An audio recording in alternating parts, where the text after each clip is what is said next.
Now, for more on why women have had difficulty breaking the glass ceiling in finance, we are joined by Diane Garnick.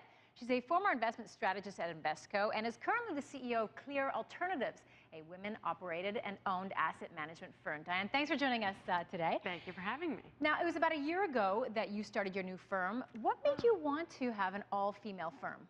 You know, originally, I thought to myself, the most important thing for me as I began my career on Wall Street is just to deliver to clients. I want to deliver good investment ideas.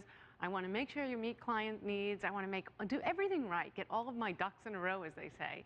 And one of the things I discovered as I ventured on through my Wall Street career is that it was not necessarily as easy as I thought, by virtue of the fact that there were plenty of men in the room and very few women there.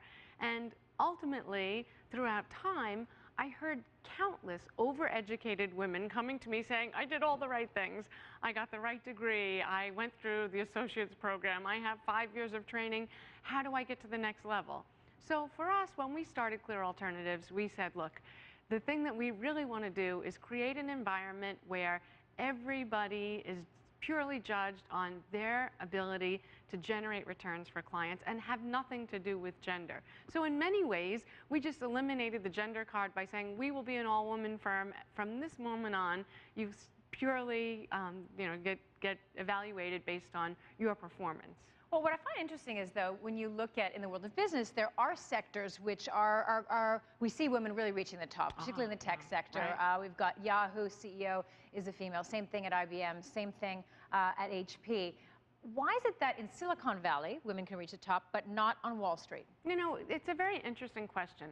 We used to say it was because the women didn't have the same education levels. That's absolutely not true anymore. I think the thing that's really important is that women have come very far, but also have a great tendency to leave this field pretty quickly. And usually that's surrounding the time where you're going from middle management to senior management. And I don't necessarily think that that has a lot to do with family obligations. I think it has more to do with kind of the pool of people that make their way up. If you think about what's happened with the difference between technology and financial services, many of the places where women are running technology firms now have a much shorter duration. In other words, the companies are newer than they are in the finance companies. So for the finance companies, you literally have a lot of kind of a bottleneck of men that have been groomed to be the next The old boys CEO. club. So you think maybe because the culture in Silicon Valley is about new firms and so perhaps they're more progressive? And it's younger people starting these companies, Mark Zuckerberg, those types, so they have a more progressive viewpoint. Is that partially why we're seeing women in tech? I think that has an awful lot to do with it. There's also a perception issue that I think is quite fascinating to me, right? So if I think about myself and another colleague who started their career at the same time as I did, and he happened to be a man, I think at this point in our lives, people might say, you know, he's gray and he has a lot of experience and this is a fella I can trust my money with. Whereas for women, I think the perception is a little bit different. You know, we get older and they say, she's older, not necessarily wiser. Interesting, okay. Well, one thing we've noticed is that there have been periods where it's been easier for women to get into finance, particularly in bull markets. But as soon as there's a recession, yes, the first women to be laid off, first people to be laid off are the women. Why is that? Yeah, I think that that's been, it's so interesting. You would think that the women would be the last to go because the message from the top is usually we need to cut expenses. And we know that there is compensation gaps, right? So you would think that they would say, we want to get rid of the most expensive assets of the firm.